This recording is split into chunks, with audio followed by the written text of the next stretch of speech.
Aziz hamkorlar, bizda ortiqcha vaznni ketkazishga yordam beradigan bizda yana kokteyl, choy, biodobavkalarimiz bor. Bular ham hammasi zararsiz.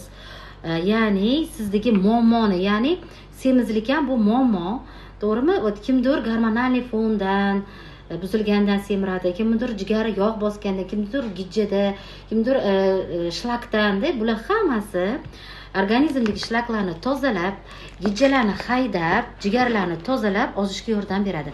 Ayniqsa mana shu nevidolimiz, kokteylimiz bizda bu mana 6 xil mevalardan qilingan, quritilgan va muzlatilgan mevalardan.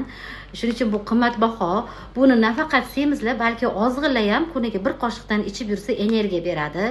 Ichlarini yurg'izib, metabolizmni yaxshilab beradi. Polniy organizmni tozalab, kerakli bo'lgan minerallar bilan, vitaminlar bilan to'yintirib beradi. Umuman zararsiz.